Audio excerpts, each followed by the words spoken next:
अल्हम्दुलिल्लाहि हम्दन कसीरन कमा अमर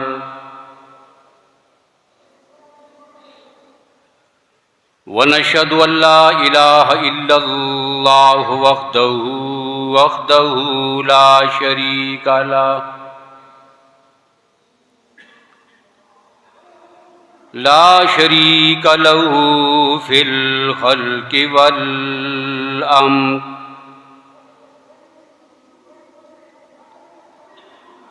इरगामल लिमन जहद बिही व कफर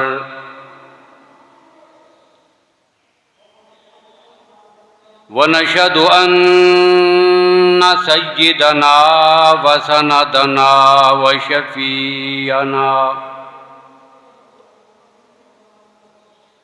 शफ़ीअना मुहम्मदन अब्दुहु व रसूलुहु। अम्मा बादु फ़अऊज़ु बिल्लाहि मिनश शैतानिर रजीम।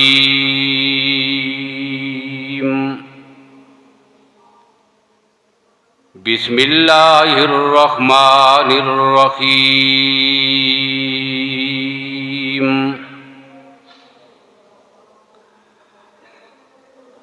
अल्लज़ीना इम्मक्कन्नाहुम फिल अर्दि अक़ामुस्सलाह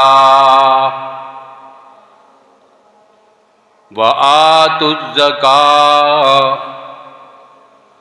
व अमरू बिल मारूफ़ि व नहू अनिल मुनकर व इलल्लाहि आक़िबतुल उमूर।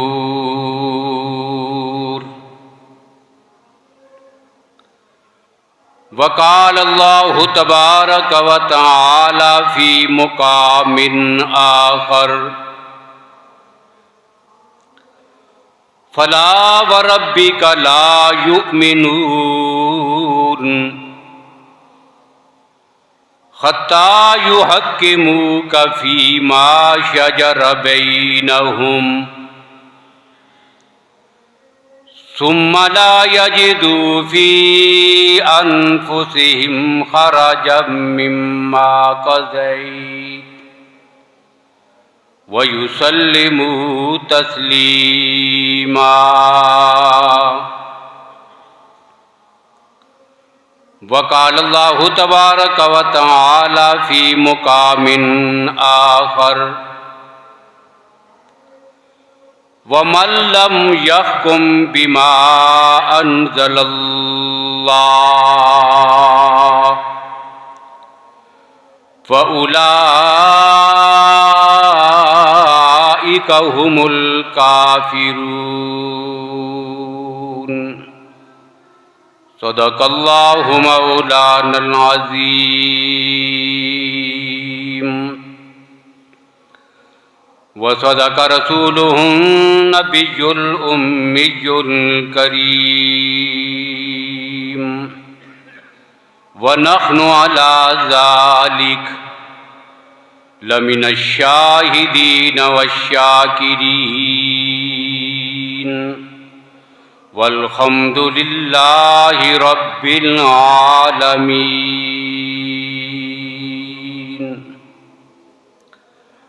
अल्लाहुम्मा सल्लि अला मुहम्मदिन व अला आलि मुहम्मद बिअददि मन कहद वक़ाम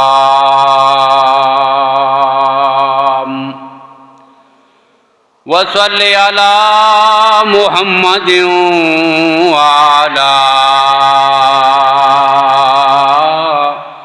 आलि मुहम्मद बिअददि मन सल्ला व साम।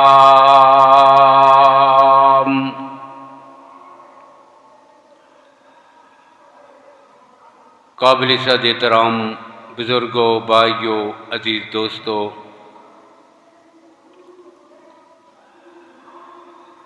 माह अगस्त की 16 तारीख है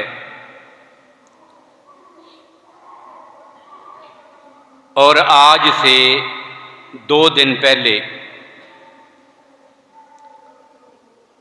14 अगस्त को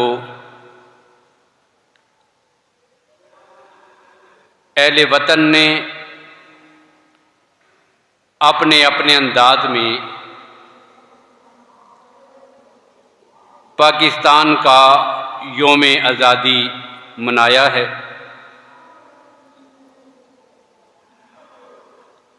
मैं चाहता हूँ कि आज की गुफ्तगू में यौम आज़ादी की मुनासबत से चंद बातें आपके सामने जिक्र कर दूँ। 14 अगस्त 1947 कि जब बरे सगीर की तकसीम हुई और दुनिया के नक्शे पर एक मुस्तकिल वतन के तौर पर हमारा प्यारा ये वतन मारज़ वजूद में आया और फिर जिस मकसद के लिए, जिस नज़रिए के लिए और जिस नारे को बुनियाद बनाकर ये वतन हासिल किया गया था, उसकी अक्कासी करने के लिए वतन का नाम तजवीज़ हुआ कि नाम ऐसा हो कि जिससे पता चले कि ये मुल्क कलमा-ए तैयबा की बुनियाद पे हासिल हुआ है, कुरान और सुन्नत के निफाज के लिए हासिल किया गया है और इसी अजीम मकसद के लिए इतने लोगों ने अपनी जानों के नजराने पेश किए। अब इन सारी बातों के इजहार के लिए जो नाम तजवीज़ हुआ, वो नाम क्या है इस प्यारे वतन का? पाकिस्तान। अब ये फारसी का लफ्ज़ है। क्या माना बनता है? ऐसी ज़मीन जो पाक हो और हमें फ़ख्र है इस बात पर कि हमारा वतन कुर्राए अर्ज़ी पर दुनिया का वो वाहिद मुल्क है कि जो मदीना तैयबा के बाद कलमा-ए तैयबा की बुनियाद पर मारज़ वजूद में आया और फिर दुनिया में मक्का मुकरमा है, मदीना तैयबा है। अब मदीना तैयबा का माना भी है कि ये पाक शहर है। इसी निस्बत से हमारा मुल्क भी पाकिस्तान बना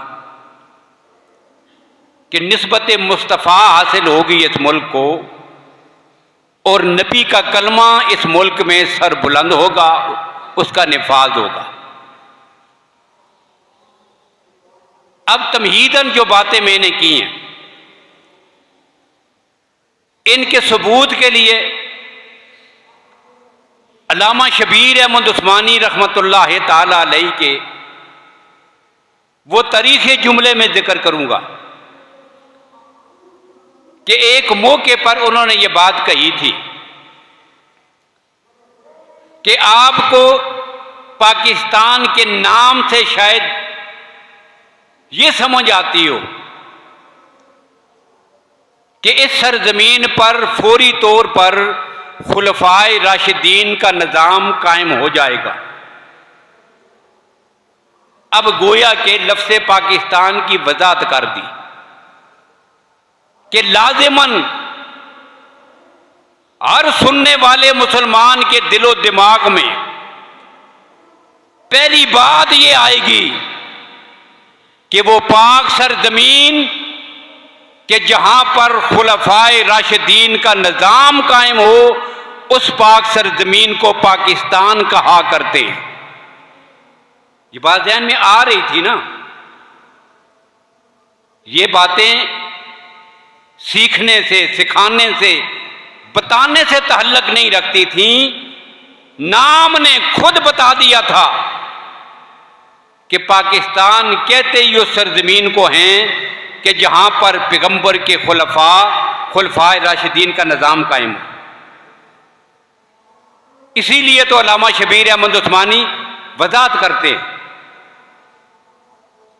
कि लोगों तुम्हें जो ताखीर नजर आ रही है, अभी तक इस्लाम का नफाज नहीं हुआ, निजाम खिलाफत राशिदा यहां पे लागू नहीं हुआ, तुम्हें परेशानी और तशवीश है। तो उन्होंने इस तशवीश का इजाला किया कि नहीं मेरे हम वतनों, ये काम इतना आसान नहीं है कि इस नाम को सामने रखकर तुम समझोगे कि जल्दी में और रातों रात ये काम हो जाएगा। नहीं, इस मनसद मकसूद को, इस मंजिल और मकाम को पाने के लिए हमें अभी लंबी जदोजहद करनी पड़ेगी। तो ये वो मुल्क था कि जो कलमा तैयबा पे हासिल किया गया। और दूसरी बात कि अल्लाह का करम है, आज हम अहले हक उलमाए देवबंद के नौकर और खादिम होने की हैसियत से फख्र के साथ ये बात कह सकते हैं कि पाकिस्तान की बुनियाद और असास में जो खून लगा है, सबसे ज्यादा जदोजहद, कुर्बानी और खून अहले हक उलमाए देवबंद का लगा। और यही वजह है पाकिस्तान के क़याम से ठीक 2 महीने पहले, अब यहां पर एक बात और भी कह दूं, अब ये जितनी मैं अल्लाह के फजलो करम से गुफ्तगू कर रहा हूं, तो होता यह है कि दौरान गुफ्तगू हर जुमले की दलील, उसका हवाला जिक्र करना, इससे गुफ्तगू का तसलसल टूट जाता है कि बंदा जो जुमला कहे, जो इबारत पढ़े, जो हवाला दे, साथ किताब का नाम, सफ़ा फलां फलां फलां ने लिखा, अब बार बार के हवाले के तकरार से तकरीर के दौरान गुफ्तगू का तसलसल खत्म हो जाता है। इसलिए मैंने पहले भी कई बार कहा और आज फिर दोहरा देता हूं कि इस मिंबर पर बैठकर मेरी कोशिश होती है कि जो भी बात होगी बगैर दलील के नहीं है, और जिसे भी, जब भी, जहां भी जरूरत महसूस हो मुझसे राब्ता करे, मुझे कहे, मैं इन सारी चीजों के दलाइल आपके सामने रखने के लिए तैयार हूं। और मुझे इस बात से खुशी होती है, मेरे बहुत सारे अखबार जो मीडिया पर मेरी गुफ्तगू को सुनते हैं वो मुझसे राब्ता करते हैं। अभी पिछले जुम्मे की जो गुफ्तगू चली थी, एक दोस्त ने मुझ पर राब्ता किया, फलां जुमला आपने कहा, फलां मौके पे फलां गुफ्तगू की, फलां बात की थी, जरा हवाला भेज दें। फिर मैंने उसे वो हवाले लिख के भेजे, किताब के सफ़े नंबर फोटो कर भेज कर उसको भेजे। वो खुश हुआ और उससे ज़्यादा खुशी मुझे महसूस हुई कि बंदा इना चीज़ जो बात अपनी ज़बान से कहता है, सुनने वाले असर लेते हैं और उसको कबूल करते हैं। इसलिए जब भी और जहां भी इन बातों की जरूरत पड़ेगी तो इंशाअल्लाह अल्लाह के फजल करम से हाजिर। अब जो बड़ी खास बात कह रहा हूं और शायद आप जो है ये पहली बार सुनेंगे कि इस मुल्क के खुदादाद पाकिस्तान का जो खाका और तसव्वुर है, सबसे पहले किसने पेश किया था, ये बात है। अब हमारे नसाब की किताबों में, दरसी किताबों में, तारीख की किताबों में कुछ और कहा जाता है, कोई और नाम आते हैं, वो भी मुकाबले कदर हैं। वो भी पाकिस्तान की तारीख के अजीम कायदीन हैं। उनकी कुर्बानियों को भी हम सलाम अकीदत पेश करते हैं। उनकी अजमत का भी इनकार नहीं। वो भी इनकलाबी लोग थे, वो भी हमारे ही कायदीन थे। लेकिन रिकॉर्ड की दुरुस्तगी के लिए जो असल हकीकत है वो भी तो बताना जरूरी है। इसलिए ये बात मैं रिकॉर्ड की दुरुस्तगी के लिए बता रहा हूं, तनकीस के लिए नहीं। क्या कि पाकिस्तान का तसव्वुर अल्लाह के फजलो करम से सबसे पहले हकीमुल उम्मत मौलाना अशरफ अली थानवी रहमतुल्लाह ताला अलैहि ने पेश किया था। और कब? 1928 में, जून 1928 में उन्होंने ये कहा था कि मुसलमान और हिंदू ये इकट्ठे नहीं रह सकते। एक खित्ताए अर्जी हमारे पास होना चाहिए कि जहां पर हम कुरान और सुन्नत के मुताबिक मुसलमान अपनी जिंदगी बसर कर सकें। ये है जी पाकिस्तान का तसव्वुर। 1928 में हजरत हकीमुल उम्मत अशरफ अली थानवी रहमतुल्लाह ताला अलैहि ने यह पेश किया था। और यहीं से सीख कर, यहीं से पढ़कर, यहीं से लेकर 29 दिसंबर सन 1930 को शायर मशरक अल्लामा मोहम्मद इकबाल रहमहुल्लाह ने इसी नजरिए को दोहराया था। अब हमारे अकाबर की सादगी कहें, दुनिया के नामो नमूद से उनकी दूरी कहें, शोहरत से वो कोसों भागते थे, नाम की उन्हें परवाह नहीं होती थी। जिसने जो कारनामा जिसके खाते में डाल दिया, खामोशी के साथ वो चुप हो जाते थे।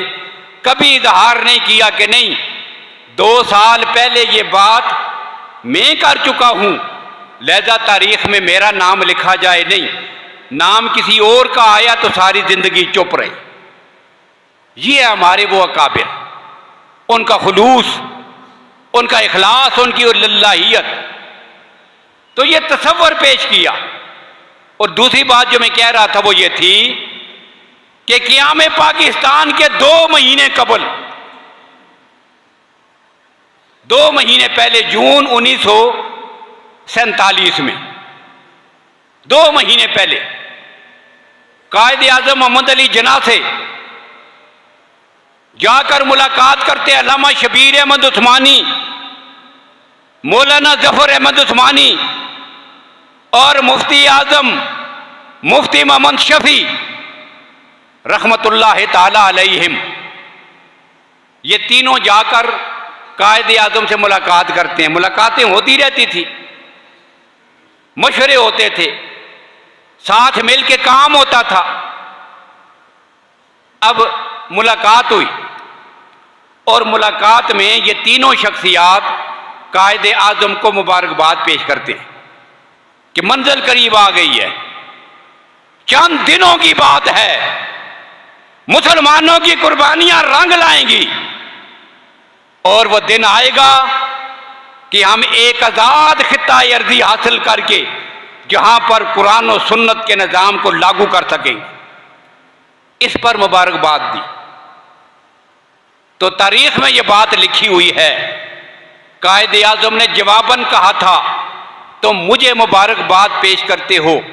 आज सबसे ज्यादा अगर कोई मुबारकबाद के मुस्तहिक है तो वो तुम लोग हो। अगर आप ना होते, अल्लाह की कसम, हमें यहां पर कभी आजादी मुयस्सर ना आती। ये उलमाए देवबंद की कुर्बानियां।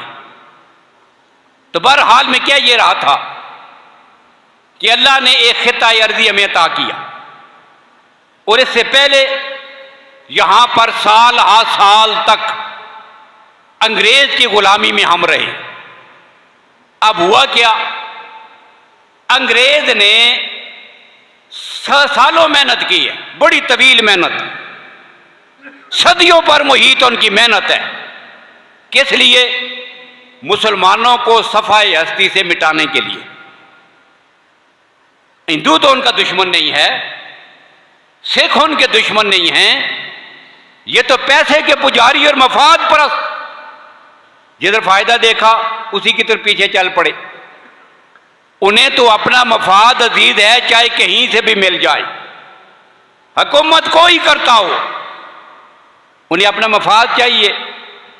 लेकिन अंग्रेज के मुकाबले में जो मैदान में डट कर उसके लिए खतरा थे, वो बड़े सगीर पाक व हिंद के मुसलमान थे।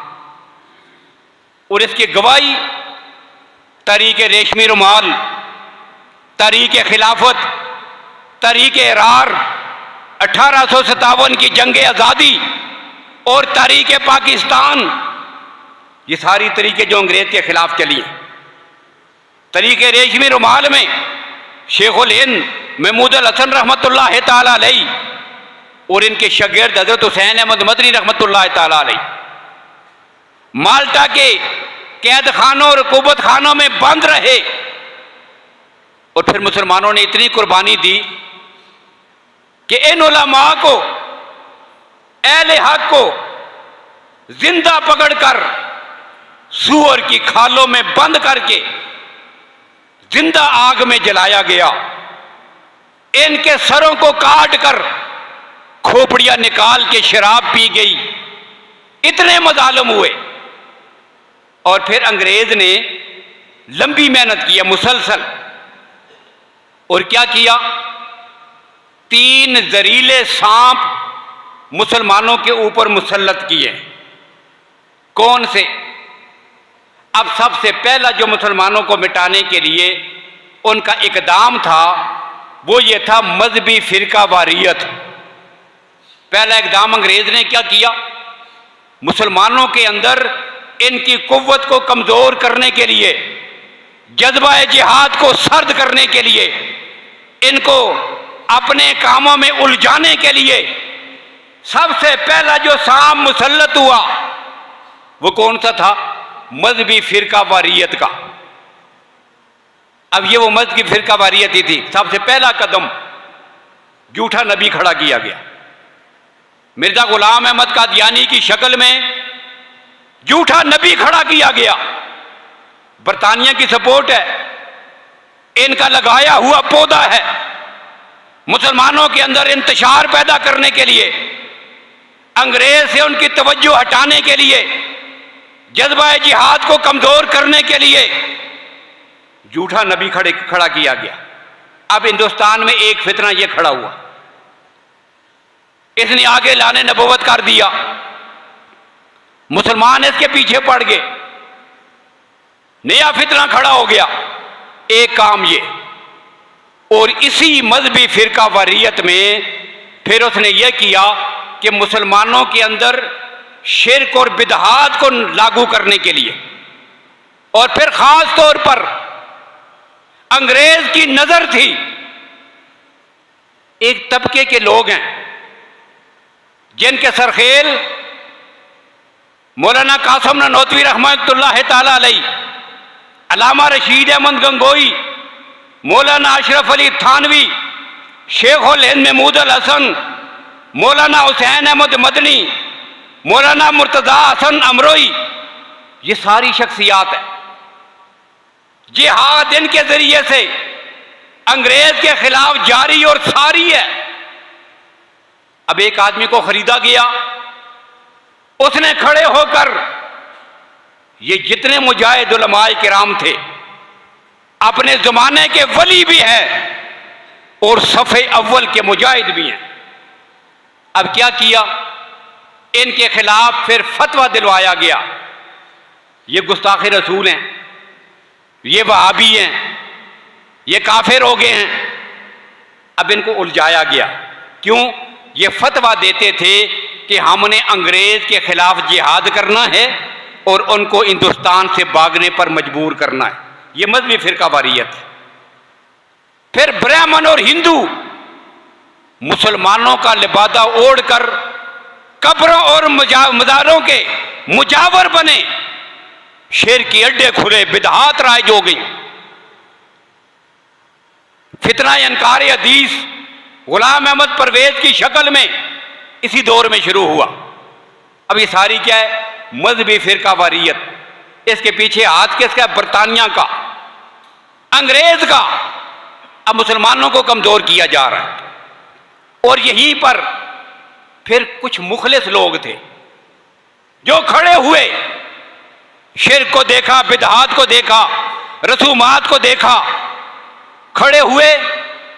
उन्होंने कहा हम कुरान और हदीस पर अमल करेंगे। अब नारा बड़ा दिलचस्प था, कुरान और हदीस पर अमल होगा।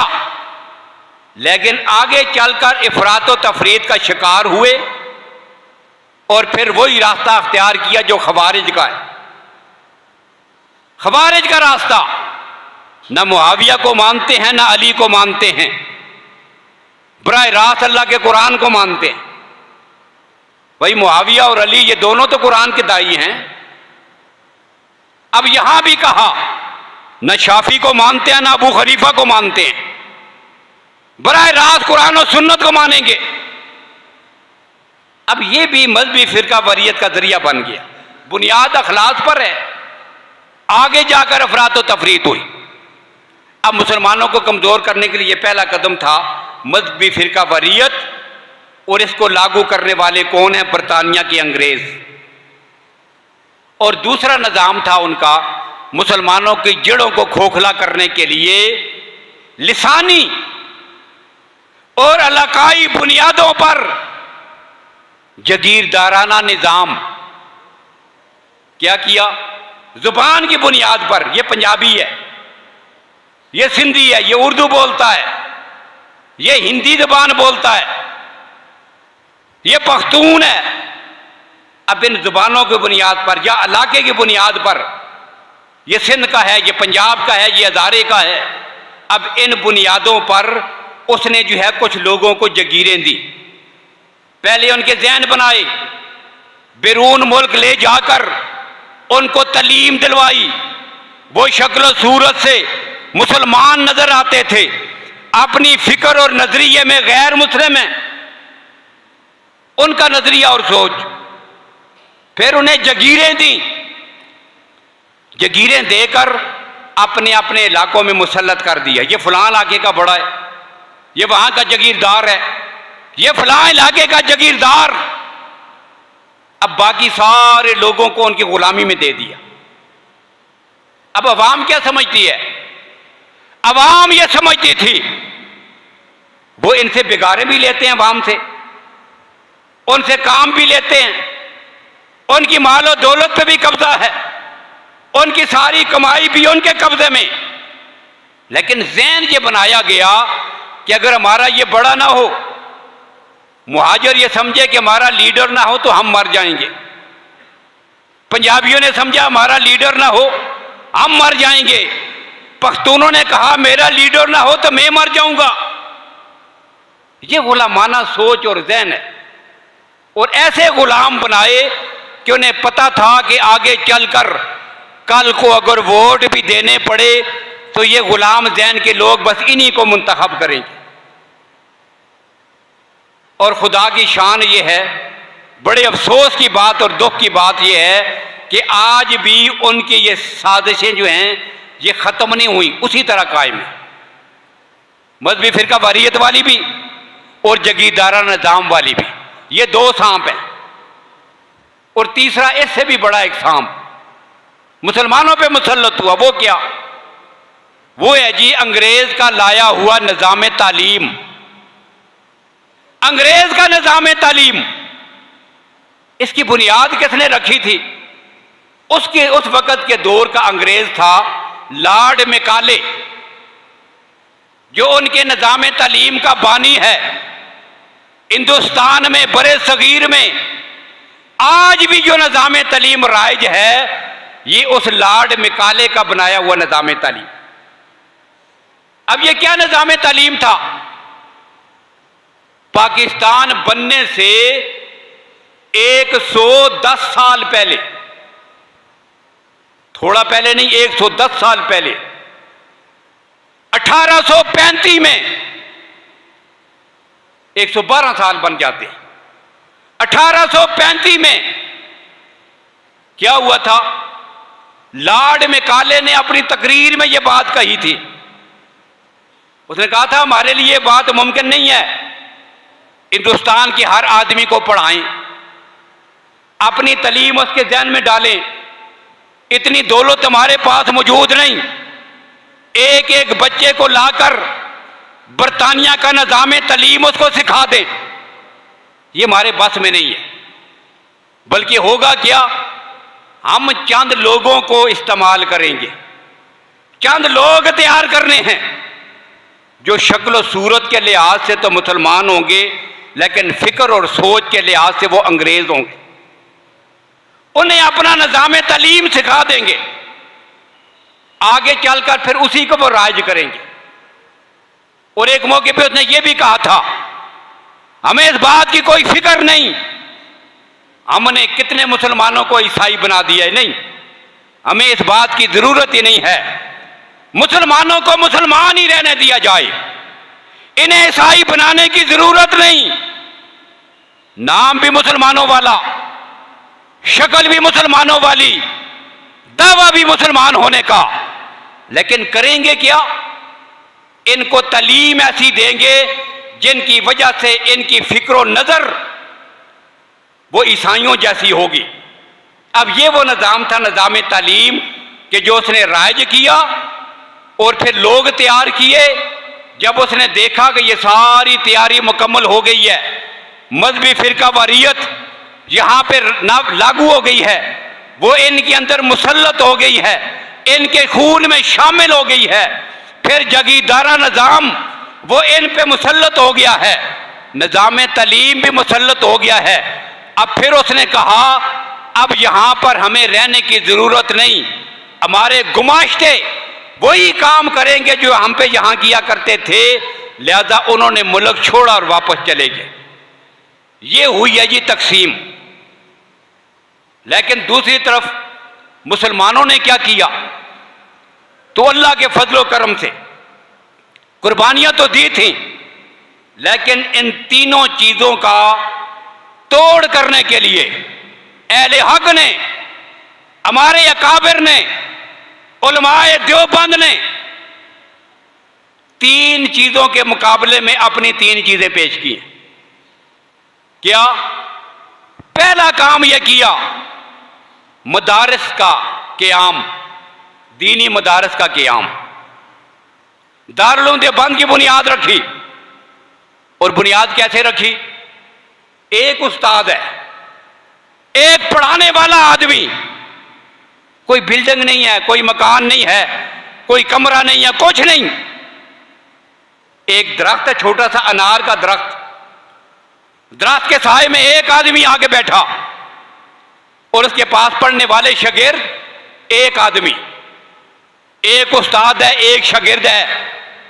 दारुल उलूम देवबंद की बुनियाद रखी गई, लेकिन खुलूस इतना था, लिल्लाहियत इतनी थी, अल्लाह की रजा मकसूद थी, और इस रजा का खुलूस की इंतहा यह थी, अल्लाह ने इतनी तरक्की अता की, अंग्रेज के मुकाबले में आकर जहां कहीं भी पूरी दुनिया में उस वक्त भी शीशा पलाई हुई दीवार बनकर जो लोग मैदान कारजार में आए वो भी उलमाए देवबंद हैं।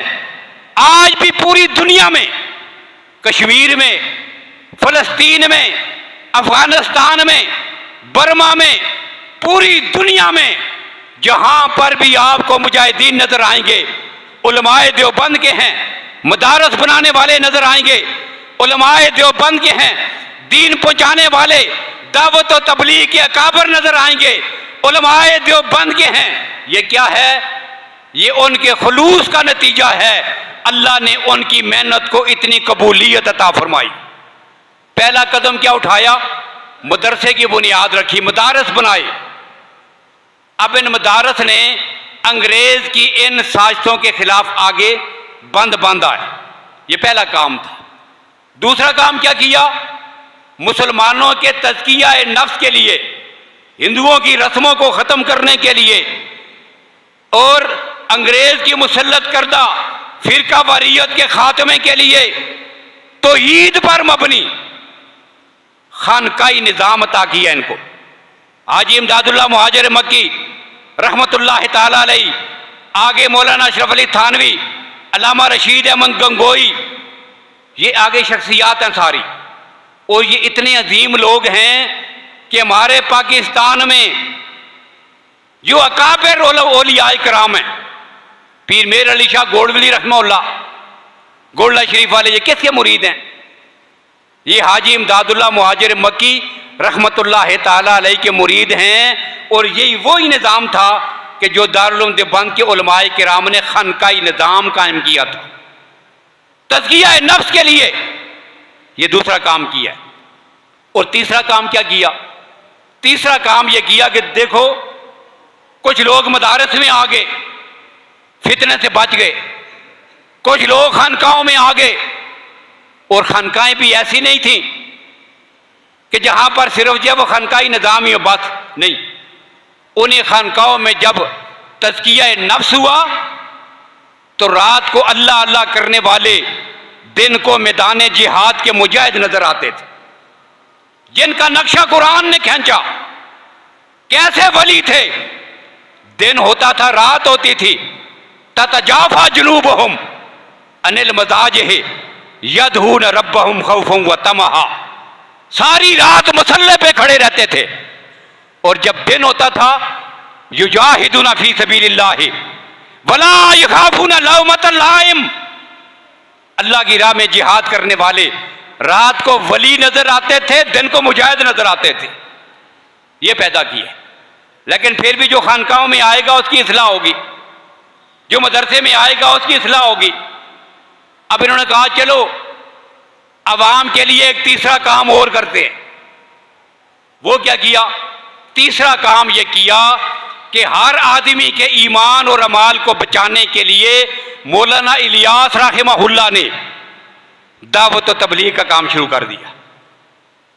रेडी वाले से कहा, दुकानदार है, दफ्तर में बैठने वाला, रेडी लगाने वाला, कारोबार करने वाला, दिन को मजदूरी करने वाला, ना खानकाह में आ सकता है ना मदरसे में।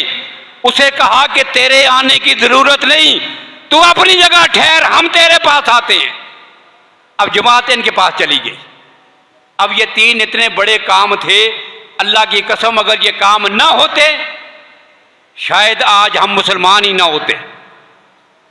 तो ये इन उलमा की कुर्बानियां हैं।